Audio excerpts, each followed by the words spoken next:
أعوذ بالله السميع العليم من الشيطان الرجيم من همزه ونفخه ونفخه.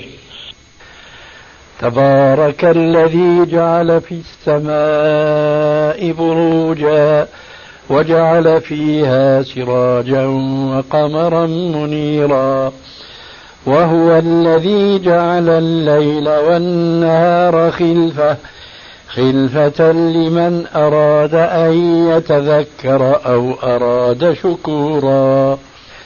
وعباد الرحمن الذين يمشون على الأرض هونا وإذا خاطبهم الجاهلون قالوا سلاما. والذين يبيتون لربهم سجدا وقياما والذين يقولون ربنا اصرف عنا عذاب جهنم إن عذابها كان غراما إنها ساءت مستقرا ومقاما. والذين إذا أنفقوا لم يسرفوا ولم يقتروا وكان بين ذلك قواما.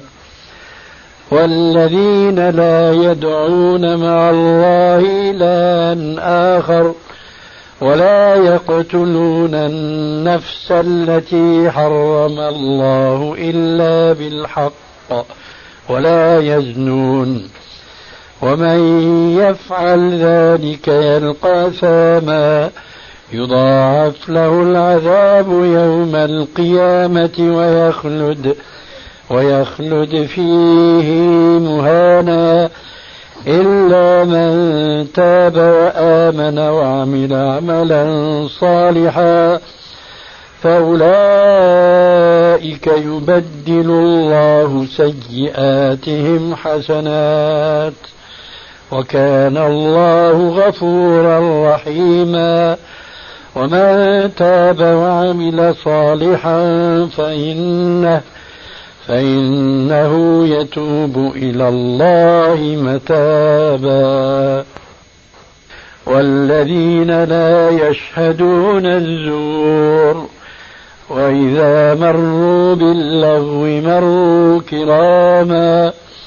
والذين إذا ذكروا بآيات ربهم لم يخروا عليها صما وعميانا.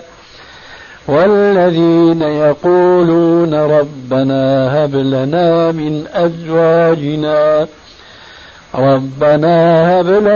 من أزواجنا وذرياتنا قرة أعين واجعلنا للمتقين إماما.